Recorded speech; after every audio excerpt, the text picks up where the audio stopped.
Olá, boa noite, tudo bem? Eu me chamo Fabiano, sou seminarista e membro da Primeira Igreja Batista em Trindade, em São Gonçalo. Essa igreja é prestes a completar 68 anos, plantada nessa cidade, semeando a palavra de Deus. E nessa noite eu queria meditar com você aí, no conforto da sua casa, que assiste esse culto online, quer seja nessa oportunidade, nesse dia, ou talvez no YouTube, numa outra ocasião. O desejo do meu coração é que a meditação na palavra de Deus alcance o teu coração. E eu queria ler o texto que se encontra no livro de Gênesis, primeiro livro da Bíblia. Queria ler alguns versículos e alguns dos 3 primeiros capítulos com você, e que nessa noite a gente possa meditar nessa palavra, uma palavra que pode falar ao seu coração, porque é a palavra de Deus. E essa palavra tem como tema o plano da salvação. Talvez você já tenha ouvido falar sobre isso, talvez você não saiba também. Mas eu queria nessa noite apresentar o plano da salvação a partir da leitura de Gênesis. Eu queria que você acompanhasse comigo, abra por favor a sua Bíblia ou ligue o seu aplicativo, e eu queria meditar em alguns versículos dos 3 primeiros capítulos do livro de Gênesis. Diz assim a palavra de Deus. Gênesis capítulo 1, verso 1. No princípio, Deus criou os céus e a terra. Pule para o verso 26, por favor, do mesmo capítulo 1. Então Deus disse, façamos o ser humano à nossa imagem. Ele será semelhante a nós. Dominará sobre os peixes do mar, sobre as aves do céu, sobre os animais domésticos, sobre todos os animais selvagens da terra e sobre todos os animais que rastejam pelo chão. Verso 31. Então Deus olhou para tudo o que havia feito e viu que era muito bom. A noite passou e veio a manhã, encerrando o 6º dia. Capítulo 2, agora no verso 15. O Senhor Deus colocou o homem no jardim do Éden para cultivá-lo e tomar conta dele. Verso 16. Mas o Senhor Deus lhe ordenou, coma à vontade dos frutos de todas as árvores do jardim.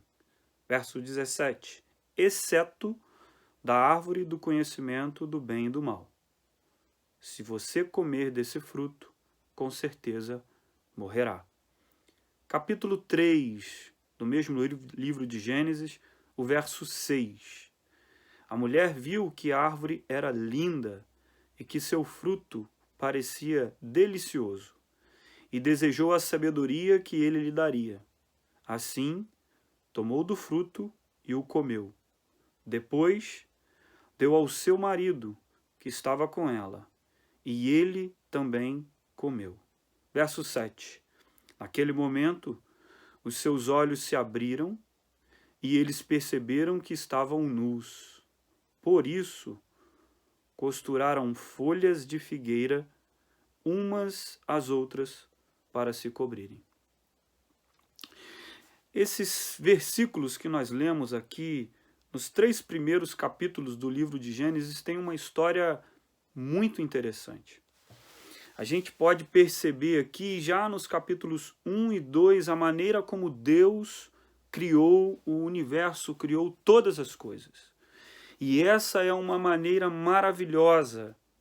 Isso revela para nós, o livro de Gênesis, a maneira brilhante, esplêndida, como Deus criou todas as coisas. E a primeira pergunta que nós temos que fazer, antes de continuarmos na meditação desses textos, é se essa narrativa ela é de fato uma realidade ou é uma ficção. Se isso de fato aconteceu, conforme narrado nas Escrituras, ou se isso não é foi contado de uma forma analógica para que a gente pudesse entender isso. Não, foi uma forma ficciosa. De fato e de verdade, o texto bíblico conta uma realidade. Inclusive, a própria ciência, ela atesta que o mundo foi criado.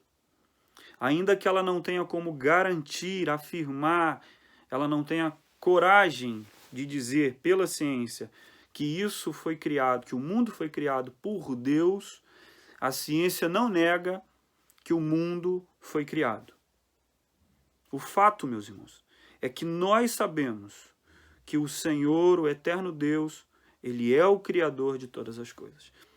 A ciência, ela compreende que existe um designer inteligente, uma mente inteligente, capaz de criar tudo.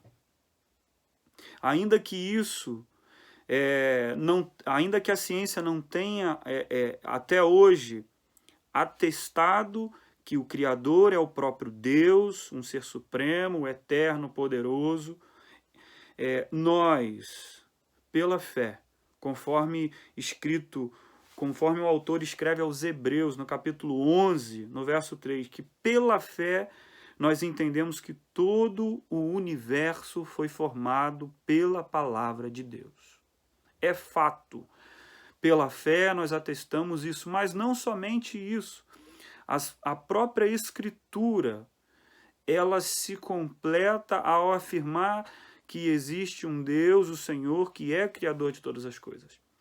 Textos do Antigo Testamento se completam com o Novo Testamento para garantir-nos isso, que o Senhor é o Criador do universo e de que todas as coisas foram criadas por Ele.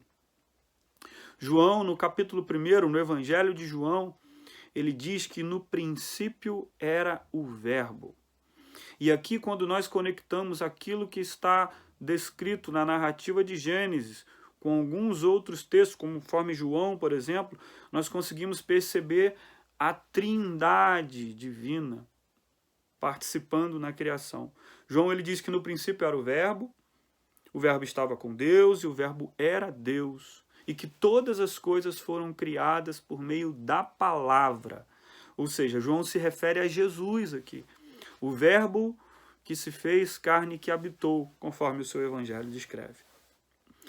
Lá em Gênesis, as Escrituras nos revelam que quando Deus decide criar no 6º dia o homem, o texto diz, façamos o homem.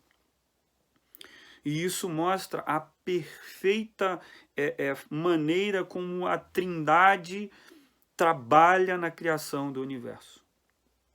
Mas não somente isso.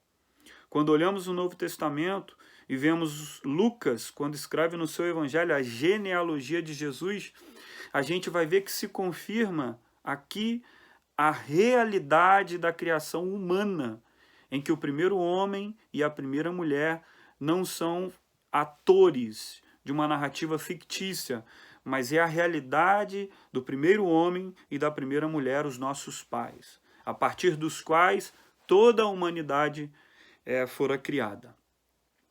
Lucas escreve, inclusive, Adão narrando na genealogia de Jesus. Mas não só isso, o próprio Jesus, ele cita Adão lá em Mateus capítulo 19. Então toda a narrativa bíblica, todas as escrituras vão confirmando que aquilo que fora descrito no Éden, a partir da narrativa de Gênesis, é de fato um fato histórico e verdadeiro. Paulo também escreve aos Romanos, quando narra lá no capítulo 5 a existência de um homem, do primeiro homem, Adão. Então a gente percebe que as Escrituras, em momento algum, elas negam ou deixam de maneira duvidosa de que a narrativa de Gênesis, quando Deus criou o universo e todas as coisas, quando criou Adão, quando criou Eva, foi uma realidade. Mas não somente isso. A narrativa dos capítulos 1 e 2 de Gênesis, ao lermos essa passagem, nós entendemos aqui qual foi o propósito em que Deus criou todas as coisas.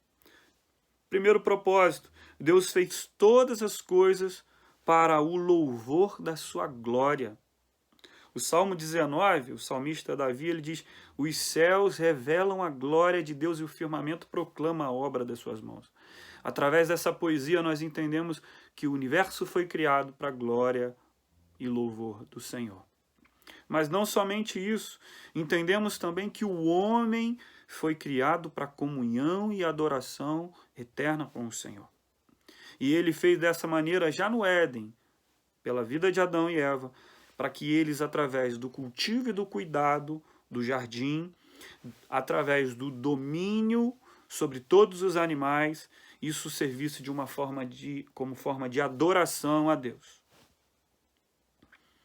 Mas nós lemos também não só os capítulos 1 e 2, trechos dos capítulos 1 e 2, mas também o capítulo 3 de Gênesis. Capítulo 3 que narra a maior tragédia da história da humanidade. Narra a queda do primeiro casal, onde a criatura de Deus, ela cede à tentação pelo orgulho que habitou o seu coração, a tentação da serpente, e ela resolve desobedecer aquilo que o Senhor havia estabelecido, em que eles não deveriam comer de um fruto. Todas as coisas eram permitidas para aquele casal, somente apenas uma não era. Mas eles decidiram desobedecer e cederam à tentação da serpente. Essa triste notícia trouxe um resultado para toda a humanidade. A partir da queda, o homem teve consequências seríssimas nas suas relações. Primeiramente, na forma como ele se relacionava com a criação, com as coisas criadas. A partir do pecado, a partir da desobediência, quando o orgulho dominou o coração do homem, a Bíblia diz, no mesmo capítulo 3, que maldita é a terra por causa daquilo. Que a partir daquele momento, a terra produziria espinhos e ervas daninhas e que o homem passaria a ter que comer com o suor do seu rosto. Os versos 17 e 18 do capítulo 3 deixa isso muito claro. A partir da queda, o homem passa a se relacionar como um inimigo da criação, da própria natureza. Não mais com a maneira original pela qual o Senhor havia criado e colocado no jardim para cuidar e cultivar. E que tudo o que o jardim produzia era para alimentação e para cuidado do homem. Mas a partir do pecado, maldita foi a terra por causa da desobediência e do orgulho humano. Mas não só isso. Uma segunda consequência nas relações do homem foi consigo próprio. A partir do pecado, eles perceberam que estavam nus e se tornaram reféns dos seus próprios medos. A partir da queda, o homem passou a viver uma crise existencial. E agora essa crise atormentava no seu relacionamento dele consigo próprio. O homem não mais teria paz a partir da queda. Mas não somente isso. A queda promoveu também uma inimizade com o seu próximo. A mulher que fora criada da sua própria costela para ser a sua ajudadora, a sua auxiliadora, foi aquela com a qual o homem decidiu incitar a culpa pelo seu pecado. Ele disse para Deus, foi a mulher que me deu o fruto para comer. A partir da queda, o homem passou a viver em inimizade com o seu próximo. Mas não somente isso. A queda promoveu a pior das consequências para o homem, que foi a inimizade com o próprio Criador, com o Senhor. Não bastasse colocar a culpa na sua ajudadora, o homem responde para Deus, foi a mulher que o Senhor me deu. O homem passa a culpar a Deus porque não consegue reconhecer os seus pecados. E a partir do pecado, não vive mais em comunhão com um Deus que é santo, santo, santo, pois o pecado promoveu a inimizade do homem para com o seu Criador. E o resultado disso foi que ambos foram expulsos do jardim, o lugar que havia sido criado como lugar de comunhão e de adoração, o homem passou a não mais poder habitar ali. E agora, expulsos do jardim, significava que não haviam mais comunhão com o Senhor, pelo fato de, concebendo o pecado, não poderiam mais adorar ao Deus que é santo, santo, santo. O pecado é a pior coisa que pôde acontecer em toda a história da humanidade. O pecado, ele faz separação entre nós e o nosso Criador. O pecado, ele nos distancia cada vez mais do nosso Criador. Nessa breve leitura desses versículos de Gênesis, nós podemos fazer algumas aplicações e já concluindo, caminhando para a conclusão dessa meditação. Conclusões importantes, das quais eu e você podemos, nesse momento, trazer aqui para a nossa meditação, e eu queria que você acompanhasse comigo. A primeira aplicação que nós podemos fazer é que o homem, ele é criatura de Deus. Foi Deus quem formou o homem. O homem não é fruto do acaso, o homem não é fruto de uma coincidência, o homem não veio do macaco, não, o homem foi formado por Deus. Foi ele quem soprou fôlego de vida e do pó da terra formou. Da mesma maneira, você e eu não somos fruto do acaso, de um acidente, não somos frutos de uma programação de um casal em aumentar a família, muito menos frutos de um acidente, um incidente, qualquer que seja. O homem foi criado por Deus. A vida está nas mãos de Deus. Foi Ele quem formou. O salmista, no Salmo 139, no verso 13, ele chega a dizer nessa poesia linda, que diz: Tu formaste o meu interior e me teceste no ventre da minha mão. Era como se Deus estivesse ali criando cada célula do nosso corpo, tecendo no interior, no ventre da nossa mãe. Foi Deus quem te formou. Você não é fruto do acaso. Você não é fruto de um acidente. Foi Deus quem te formou. Ele é o autor da vida. Mas a gente pode também fazer uma aplicação que, da mesma maneira como Adão e Eva pecaram, essa tragédia, infelizmente, também nos alcançou. O apóstolo Paulo escreve algo interessante, e aqui nós vamos entender que a culpa do primeiro casal recaiu sobre nós, que somos frutos desse primeiro casal. O apóstolo Paulo escreve aos Romanos, no capítulo 5, no verso 12, que diz assim: quando Adão pecou, o pecado entrou no mundo, e com ele a morte, que se estendeu a todos, porque todos pecaram. No capítulo 3, na mesma carta de Paulo aos Romanos, eu queria ler também dos versos 10 aos versos 12, que diz: como afirmam as Escrituras, ninguém é justo, nenhum sequer. Ninguém é sábio, ninguém busca a Deus. Todos se desviaram, todos se tornaram inúteis. Ninguém faz um bem, nenhum sequer. Por fim, no verso 23, ele diz: porque todos pecaram e estão separados, destituídos da glória de Deus. O mesmo pecado de Adão. A culpa original, do pecado original, ela recaiu sobre toda a humanidade. Não há um justo sequer. Ninguém que possa bater no peito e dizer: mas eu não faço isso, eu não faço aquilo, eu não sou assim, eu não sou assado, não. Todos pecaram e estão destituídos da santidade e da glória de Deus.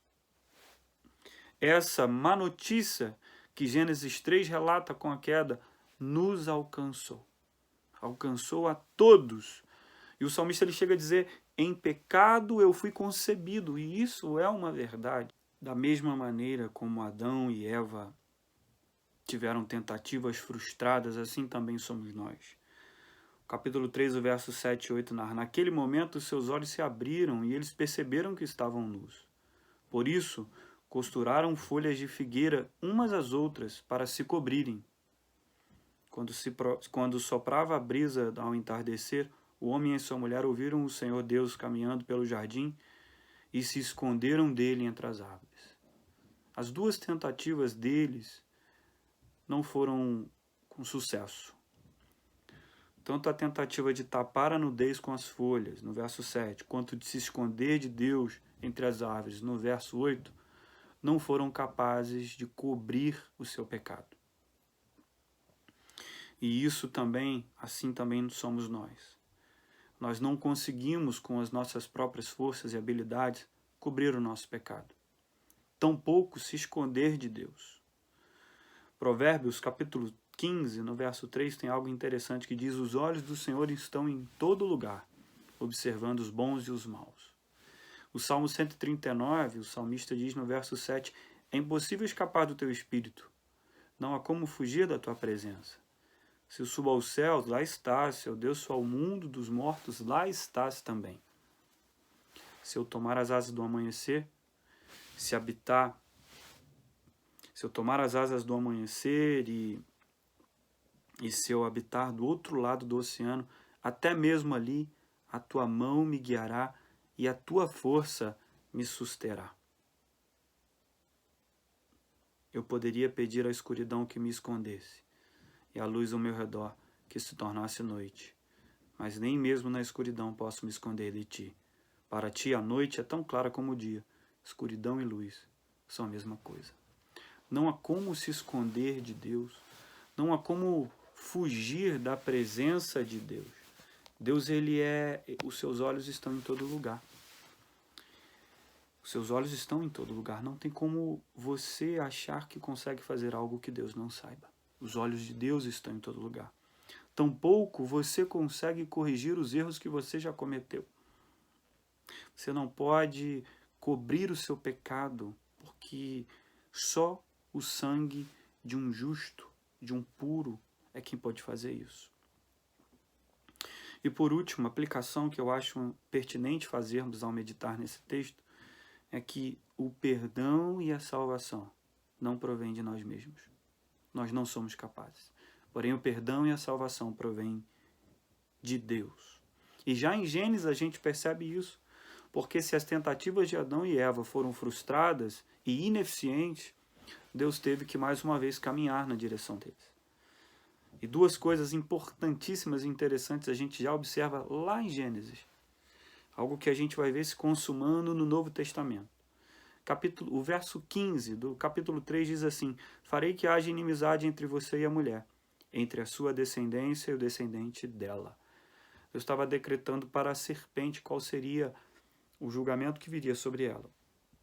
E que da descendência da mulher, da descendência de Eva, nasceria aquele que esmagaria a cabeça da serpente. Aqui tem o que é dito pelos teólogos como o proto-evangelho, o protótipo do evangelho, daquilo que aconteceria na plenitude dos tempos, quando Jesus viria, encarnaria, viria nesse mundo, e toda a sua história de nascimento, vida, entrega na cruz, morte e ressurreição. Somente Ele pôde pagar o preço da lei para que pudéssemos ter os nossos pecados perdoados, a ira de Deus aplacada. O verso 21 diz: e o Senhor Deus fez, do capítulo 3 de Gênesis, e o Senhor Deus fez roupas de peles de animais para Adão e a sua mulher. Foi necessário lá no Éden que Deus sacrificasse um animal, retirasse dele a pele para cobrir a nudez daquele primeiro casal. E isso apontava para Cristo, o Cordeiro que foi imolado na cruz.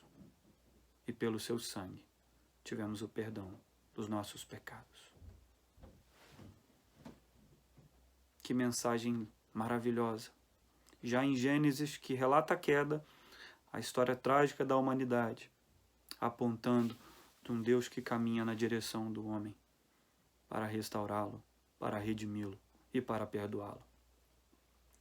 Por fim, eu concluo essa meditação lendo Provérbios capítulo 28, verso 13, que diz: quem oculta os seus pecados não prospera, quem os confessa e os abandona recebe misericórdia. É necessário que você confesse os seus pecados. Não adianta ocultá-los, porque os olhos de Deus estão sobre todos e contempla bons e maus. Mas também 1 João, verso 1, capítulo 1, versos 8 e 9, que diz: se afirmamos que não temos pecados, enganamos a nós mesmos e não vivemos na verdade. Mas, se confessarmos os nossos pecados, Ele é fiel e justo para perdoar os nossos pecados e nos purificar de toda injustiça. Não há como se esconder de Deus. Não há como esconder os nossos pecados de Deus. É necessário que nós confessemos, porque quem confessa alcança a misericórdia. Por fim, o texto mais lindo das Sagradas Escrituras, na minha opinião. Texto conhecido em todo o mundo, que está lá em João, capítulo 3, verso 16, que demonstra a graça e o amor de Deus, que diz: porque Deus amou o mundo de tal maneira, que deu seu Filho unigênito, para todo aquele que nele crê não pereça, mas tenha a vida eterna. Para todo aquele que nele crê não pereça, mas tenha a vida eterna. Deus, de tanto nos amar, deu o seu Filho. Como prova de amor, Ele nos deu o seu Filho. O Verbo que criara todas as coisas, que encarnou, se tornou um de nós e foi à cruz derramar o seu sangue, para aplacar a ira de Deus, cumprindo Ele toda a lei, o único que poderia e que pôde fazer, se entregando na cruz, por mim e por você. Diante de tantas notícias ruins que temos recebido nesses últimos anos, o Evangelho, o poder de Deus para a salvação daquele que crê, está sendo anunciado nessa noite. Meditado no livro de Gênesis, complementado por alguns textos do Novo Testamento, que é a boa notícia para você e para mim, de que existe um Deus nos céus, que criou todas as coisas, que perdoa pecados. É necessário que você se arrependa dos seus pecados. Confesse-os a Deus, pedindo que Ele lhe perdoe. Pois não existe em todo o mundo o mais miserável pecador que esteja inalcançável por Deus. A graça de Deus, ela te alcança. Arrependa-se, peça perdão a Ele. Entregue sua vida a Jesus, que se entregou na cruz, para redimir para Deus pecadores, porque Deus amou o mundo de tal maneira que enviou Jesus para morrer na cruz. Eu queria orar antes de concluir. Orar pela sua vida. Orar para que essa mensagem, de alguma forma, pelo Espírito Santo, tenha falado ao teu coração. Que você possa receber essa boa nova que é o Evangelho. Diante de tantas notícias ruins, essa boa nova que chega hoje para você através desse vídeo, que você possa recebê-la em seu coração, crendo de verdade. Pai, em nome de Jesus, a Tua palavra foi ministrada, meditada, e o desejo do meu coração é que ela possa alcançar corações que sejam como solos férteis, ó Deus. Que o Teu Espírito possa convencer, ó Deus, do pecado, da justiça e do juízo. Que essa pessoa, ó Deus, que está aí ouvindo essa mensagem, possa, ó Deus, entender que os olhos do Senhor estão sobre todos. Que o pecado alcançou a todos, que somos miseráveis pecadores, carentes da graça e da misericórdia de Deus. Que é necessário arrependimento, reconhecendo que somos falhos e miseráveis. E que Cristo derramou o seu sangue na cruz por cada um desses, ó Deus. Em nome de Jesus, que esse Evangelho, essa boa nova, possa alcançar essa pessoa nessa noite. E que ela possa entregar a sua vida a Ti, ó Jesus. Recebendo o dom gratuito de Deus, que é a vida eterna. Em nome de Jesus. Amém. Que Deus te abençoe, meu irmão. Que essa palavra possa ficar produzindo bons frutos na tua vida. E nós estamos aqui na Primeira Igreja Batista em Trindade, que fica na Rua Vicente de Lima Cleto, número 357, em Nova Cidade. Uma igreja que já prestes a completar 68 anos ministrando o Evangelho, pregando a palavra de Deus. Os nossos cultos presenciais somente aos domingos, por enquanto. Às quartas ainda estamos online. Aos domingos, pela manhã, às 9 horas, a escola bíblica. Às 10 horas, o culto culto da manhã, e às 18h30 o culto da noite. Venha nos fazer uma visita. Você vai ser muito bem recebido na casa do Pai. Aqui embaixo, muito provavelmente, devem estar aqui as informações, caso você queira dizimar e contribuir com essa obra. Lembrando que Deus ama aquele que contribui, aquele que dá com alegria. Que Deus te abençoe, em nome de Jesus.